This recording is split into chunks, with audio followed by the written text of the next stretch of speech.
All right, here's a Monday thought starter just for you, and today I want to talk about taking care of yourself. As business owners and entrepreneurs, most of us aren't really good at self-care. We often work long hours, weekends, and deep into the night, and while all of that can be seen as the price for all the freedom that entrepreneurship can bring with it, we need to be mindful to actually have freedom and not become so obsessed with the business that everything else suffers.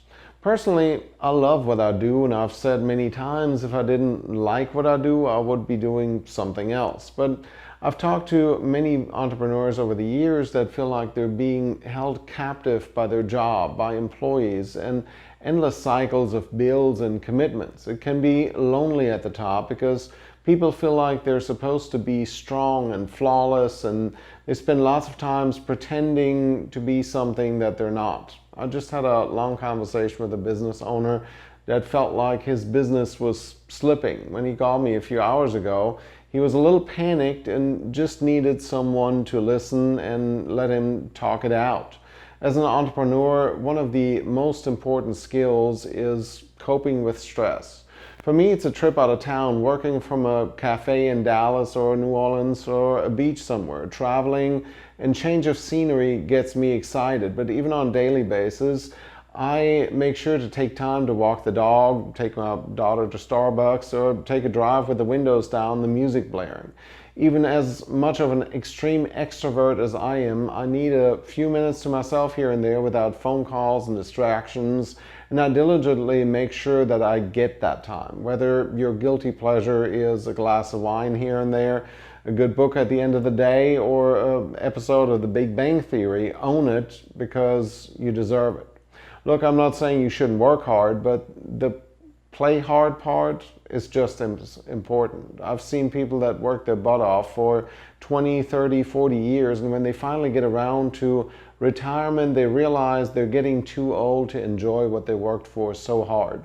You might try meditation, yoga, sports. There are lots of ways to find an outlet to recharge. I have some very good friends that I'll hang out with for an hour or so, and I will feel like I've been recharged and full of energy. Those friends can be my superpower when something gets tough and puts a ding in my admittedly large ego. And I know I have some friends that rely on me for the very same boost of energy and perhaps spirit. So what am I saying? I'm saying that mental health is really important, that in order to be the best entrepreneur and the best business leader you can be, you need to learn how your body and your mind work, what makes you happier and what brings you energy. And at the same time, you need to be aware how to cope with the downs and the doubts, because inadvertently they will come. For some, far and few between, and for some on a regular basis. There's nobody in business that hasn't failed spectacularly at least once. You get up, dust yourself off, and keep going. Business and entrepreneurship can be the most awesome experience you will ever have, but it's hard. It can be lonely, and it can feel like you're always running up a hill. So take care of yourself, because business can be hard, and you're a rock star for being in it, for running a business and for creating things that wouldn't exist if it wasn't for you.